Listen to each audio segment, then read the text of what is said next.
Ao meu querido amigo que vive no mundo ao lado, escrevo com o barulho calmo das teclas e a coragem de te contar o que mudou por aqui. Hoje terminei meu turno no Centro de Deliberação Física, que é como chamamos o lugar onde nossa sociedade debate as regras do universo. Talvez sou estranho para ti, mas aqui as leis da física passam por voto popular a cada década, com consultas, debates públicos e auditorias independentes. Não é um capricho, é um processo longo e prudente que nasceu de um pacto entre cientistas, cidadãos e gente comum que aprendeu a fazer perguntas difíceis. Cresci vendo meus pais discutirem na mesa do jantar se a constante da gravidade deveria ser reajustada para reduzir acidentes nas montanhas. Eles falavam com o cuidado de quem segura a água nas mãos, porque entendiam que uma pequena alteração mexe com a vida de todos. Na última década, aprovamos um ajuste sutil na gravidade efetiva em áreas urbanas densas, para que quedas fossem menos graves e escadas fossem mais amigáveis. Para compensar impactos na engenharia e no transporte, criamos corredores onde os parâmetros permanecem clássicos, e chamamos esses corredores de faixas de referência. As faixas de referência atravessam bairros, linhas de metrô e zonas portuárias, e nelas tudo funciona como tu estás habituado aí. No restante do território urbano, a queda tem um toque de gentileza, como se o chão nos recebesse com um pouco mais de paciência. O referêndum que autorizou isso foi precedido por milhares de horas de simulação abertas ao público, com modelos, protótipos de rua e painéis com perguntas simples. A pergunta mais repetida foi se crianças saltariam mais alto e se isso não seria perigoso nas lajes e nos telhados. A resposta veio com guardas de proteção obrigatórios, com sinalização clara e com uma campanha de alfabetização gravitacional nas escolas. Eu mesma dei aulas a adolescentes sobre como o corpo aprende um novo passo quando o vento muda de direção. Descobri que a curiosidade deles é mais forte do que qualquer medo que eu já tenha conhecido. Alguns perguntaram se o amor também ficaria mais leve, e eu sorri porque nenhuma equação nos dá essa licença. Ainda assim, notamos coisas inesperadas na música, no esporte e na culinária. Os músicos alongaram notas que parecem flutuar um pouco mais antes de pousar, e essa leveza ficou famosa nas praças. Atletas reinventaram saltos em altura com uma curva mais lenta no ápice, e o público aprendeu a esperar o retorno com respiração presa. Padeiros discutiram a aeração das massas com uma atenção que nunca vi em nenhuma conferência, e o pão da manhã ganhou um miolo de nuvem. Nossos processos não são um desfile de milagres, são pactos cuidados onde cada milímetro é debatido como quem afina um violino. Existe um Ministério das Constantes, mas ninguém manda sozinho, porque toda decisão precisa passar por 3 assembleias e por revisão científica transparente. Chama a atenção como a vida comum molda o debate, e não apenas as equações e os laboratórios. Mães falam do peso das mochilas, pedreiros falam do prumo das paredes, enfermeiras falam de quedas em corredores de hospital. Os cientistas respondem com gráficos compreensíveis, que cabem numa folha impressa e que não exigem vocabulário secreto. A cada década vivemos a Semana da Virada, quando os ajustes aprovados entram em vigor com rituais simples de cuidado coletivo. Não há fogos, há testes de redundância, sirenes de ensaio e abraços em cada esquina. As crianças ficam autorizadas a fazer as primeiras experiências no pátio da escola, com cordas, bolas, roldanas e cadernos de desenho. Aprendi que os pequenos anotam melhor do que nós, porque não têm vergonha de registrar dúvidas que os adultos preferem esconder. O que mais te intrigaria seria saber que já recusamos propostas brilhantes demais. Uma vez quase aprovamos um pequeno ajuste na velocidade com que a luz se propaga em fibras de comunicação, para ganhar eficiência energética. O ganho era tentador, mas os testes mostraram que certos protocolos de navegação ficariam vulneráveis a atrasos imprevisíveis durante tempestades solares. Recusamos com um voto apertado, e depois disso criamos padrões de segurança que hoje parecem tão óbvios quanto um cinto de segurança em carros. A ética aqui não é uma palavra de relatório, é uma ferramenta diária, como a chave de fenda de um encanador. Existem histórias bonitas também, e eu quero te contar a do meu vizinho Joaquim. Joaquim é marceneiro e aprendeu a desenhar cadeiras que se curvam melhor às costas porque a gravidade urbana mudou sua conversa com a madeira. Ele diz que cada cadeira agora ouve o corpo por mais tempo e que o descanso chega antes e vai embora depois. Não é poesia, é experiência acumulada num caderno manchado de cola e café. Há quem ache esse mundo arriscado, e eu entendo o medo de mexer no chão em que se pisa. Por isso inventamos o princípio das duas redes, que garante uma versão de base das leis imutáveis para quem precisa operar com total previsibilidade. A rede de base sustenta hospitais, aviões, barragens, sistemas de resgate e tudo o que não pode sequer piscar sem aviso prévio. A rede dinâmica permite inovação, experimentos urbanos, parques temáticos científicos e programas de pesquisa aplicada com supervisão cidadã. Entre uma e outra rede existe uma ponte que chamamos de porta neutra, onde qualquer pessoa aprende o que mudou e como atravessar com segurança. Os mapas da cidade têm as portas neutras marcadas como estações de metrô, e nelas há aulas curtas que cabem no tempo de um café. O que me comove é ver idosos ensinando jovens a ler as placas da virada, porque viveram 3 ou 4 mudanças e sabem que nenhuma foi feita às pressas. Às vezes noto que o debate nos molda mesmo quando nada muda no fim. Passamos meses discutindo uma proposta sobre reduzir ligeiramente o atrito efetivo em estradas para economizar combustível.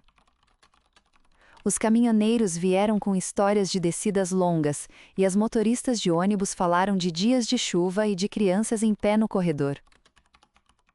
A proposta caiu, mas ficamos com sistemas de drenagem melhores e com pneus novos subsidiados para frotas escolares. Eu gosto quando o voto nega a mudança e ainda assim nos deixa mais preparados, porque isso prova que a democracia também é um laboratório. Tu poderias perguntar se não abrimos espaços para charlatões e promessas fáceis. Abrimos por um tempo até que criamos um escrutínio que exige demonstrações públicas com resultados replicáveis na presença de pessoas aleatórias sorteadas. Essas pessoas recebem informação expressa e ajudam a dizer se entenderam o suficiente para confiar na mudança. Ninguém é obrigado a acreditar, mas ninguém pode pedir fé em causa própria. Os melhores cientistas que conheço aprenderam a falar sem rodeios e sem humilhar quem pergunta devagar. Eles se lembram de que uma lei do universo não é uma senha de clube, é um contrato social com efeitos nos ossos, no pão e no sono. Temos humor também, porque não dá para viver só de planilhas. Há um programa de rádio que faz piadas sobre a virada e inventa anúncios falsos de guarda-chuvas antigravitacionais, e todo mundo ri porque a licença poética é pública. O riso desarma a arrogância e nos lembra de que o mundo é sério, mas nós não precisamos ser sisudos o tempo todo. A religião por aqui aprendeu a conviver com a técnica de um jeito bonito, porque ninguém pretende tocar o que é mistério, só o que é risco e benefício. Conheço freiras que votam com entusiasmo e que visitam laboratórios para entender como a misericórdia pode caber em um corrimão mais seguro. Eu disse que não falaria de teoria, mas talvez queira saber como lidamos com as fronteiras do impossível. Temos um código simples que proíbe propostas que ampliem o poder de ferir, e que exige que qualquer melhoria traga contrapartidas de acessibilidade. Isso nos impediu de aprovar um mecanismo de microdistorções locais que poderia facilitar crimes, mesmo com promessas de uso industrial pacífico. O debate encerrou em silêncio, com gente chorando por perceber que certas portas precisam permanecer fechadas. Quando chega a hora do voto, eu visto uma camiseta com o símbolo de uma balança e vou a pé até a escola onde estudei. Na fila encontro vizinhos, professores, enfermeiras e crianças que não podem votar, mas fazem perguntas como se fossem guardiãs do futuro. Cada cabine tem um folheto com linguagem simples, um resumo dos riscos e uma lista de vantagens traduzidas para quem não fala o jargão. Eu marco minha escolha lembrando dos joelhos da minha mãe, do degrau da minha avó e da escada onde meu irmão caiu quando tinha 11 anos.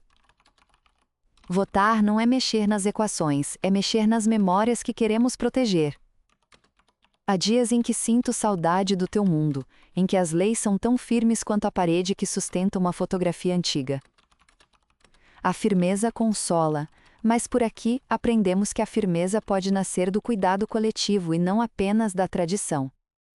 Um dia tu me perguntaste se ainda existe surpresa onde tudo pode mudar com um decreto público.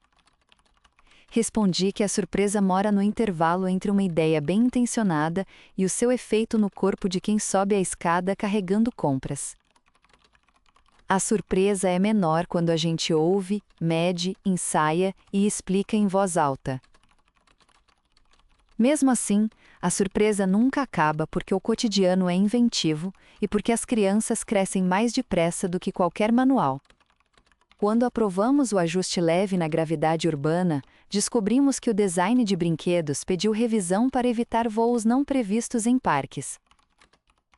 A indústria respondeu com uma rapidez que me encheu de orgulho, e hoje os balanços têm arcos seguros e cordas com travas discretas. Em casa, a vida também mudou, e eu hoje cozinho com panelas que conversam melhor com o fogo porque o calor se espalha de modo mais previsível. Achávamos que isso seria detalhe, mas foi a paz de muitas cozinhas e o fim de algumas queimaduras. Minha avó, que viveu a primeira virada, diz que o mundo só muda de verdade quando muda o modo como as pessoas jantam.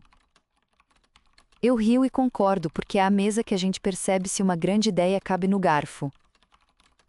Falamos muito de segurança, e gosto de te contar que nossos bombeiros treinam em ambientes com parâmetros antigos e novos.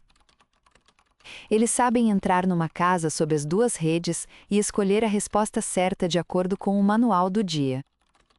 Quando há dúvidas, fecham a rede dinâmica e voltam a operar na de base, e ninguém discute porque a margem de segurança é sagrada. A escola pública é talvez o lugar mais bonito, porque nela as crianças aprendem a votar em mudanças simuladas que só valem dentro do pátio. Eles propõem mexer em pequenas coisas como a força do pêndulo do relógio do corredor e depois escrevem sobre o que sentiram. Descobrem que um pêndulo mais lento muda a conversa no recreio e que o silêncio tem outra textura quando o tempo parece respirar. Até hoje guardo redações com frases que dariam bons decretos de gente grande. A economia se adaptou de um jeito curioso, e hoje certos seguros cobrem transições de parâmetro e fornecem consultoria para comércios de bairro. Farmácias recebem kits de ajuste para balanças e termômetros, e açougues calibram suas serras para cortes firmes mesmo sob leveza urbana. Tu podes pensar que isso encarece a vida, e eu te digo que a transparência nos impede de pagar caro por mistério. Toda empresa que opera em rede dinâmica precisa publicar seus métodos em linguagem humana e assinar termos que permitem auditoria surpresa.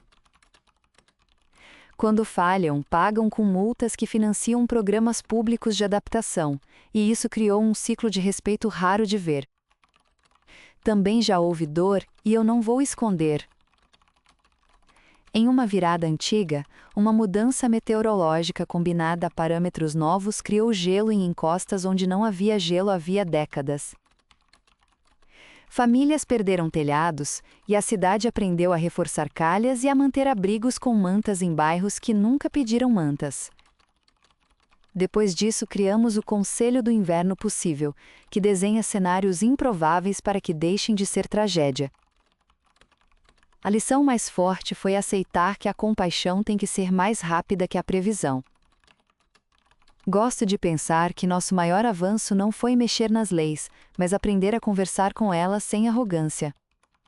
A cada virada fazemos uma coisa simples que a gente às vezes esquece, que é agradecer aos parâmetros que nos trouxeram vivos até aqui. Não pedimos desculpas à física, pedimos licença. Talvez aches isso sentimental, mas eu vejo nessa gratidão uma ciência do cuidado. As universidades ensinam a calcular e a escutar, e quem se forma leva consigo a habilidade de traduzir entre números e pão. Quando encontro alguém novo no centro de deliberação, pergunto de quem é a história que guia seus cálculos. Já ouvi sobre mães que carregavam galões de água e sobre pedreiros que salvaram vizinhos em enchentes, e essas histórias pesam mais do que qualquer edital. Sei que aí a democracia acontece nas urnas para escolher pessoas, e aqui ela também acontece para escolher forças e constantes. Não digo que um modelo é melhor do que o outro, digo que os dois se lembram de algo simples, que é a responsabilidade por aquilo que nos mantém de pé. Quando saio do trabalho e volto para casa, olho para as janelas e penso que a luz que passa por elas carrega a assinatura de um voto antigo. Isso me dá um orgulho calmo, porque sinto que a cidade me devolve uma parte das decisões que ajudei a tomar.